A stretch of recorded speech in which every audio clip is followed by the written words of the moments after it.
برگردیم به این ویدیو. امروز قرار با هم دیگه یاد بگیریم چطوری بازی های کنسولی و پی سی رو روی موبایل اجرا کنیم. اول شما وارد گوگلتون میشین و سرچ میکنین چی پیدا کنم اپلیکیشن شو.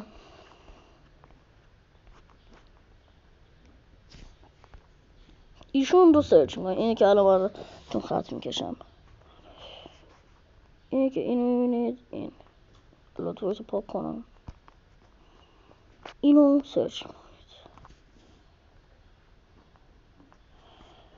دقیقا این یکی. خب حالا که سرچ کردین میایین داخلش. حالا میایین اسم بازی که میخواین رو مینویسین. حالا من مینویسم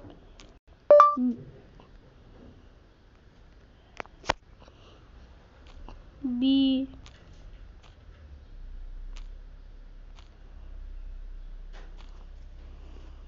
و سرچ میکنیم و بی ام جی درایو میاد. میریم تو بی ام جی درایو، پلی رو میزنیم. اینجا اول از شما یه اکانت گوگل میخواد که ساین اپ کنید، که من ساین اپ کردم قبل. بعد این گزینه پلی میزنید. روی پلی بزنید منتظر میشه که اینترنت رو ایناتون چک کنه. الان واسه من ضعیفه اینترنت که بخواد وصل شه. الان با اینکه از ضعیف بود ولی قبول کردم که با این پینگ ضعیف وارد شم. الان اینتر رو میزنیم. یه ذره باید صبر کنیم تا این بازی باز بشه. بهتون 2 دقیقه زمان میده که بازی کنید. 2 دقیقه خوبه. من چیز خوبیه 2 دقیقه. الان باید بیایم توی بازی و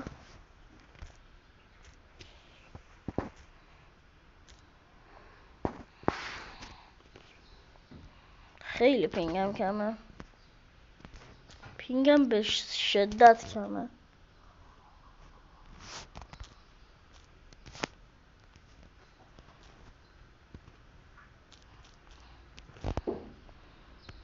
این ویدیو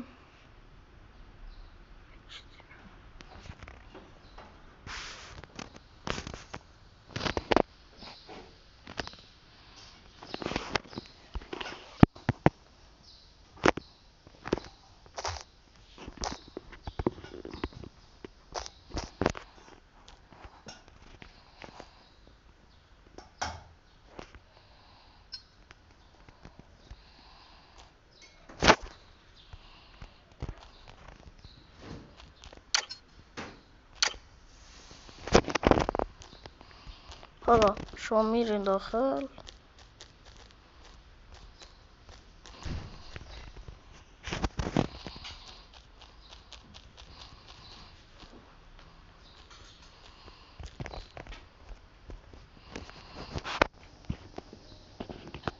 این ویدیو هم اینجا به پایان میرسه. خدا نگهدار.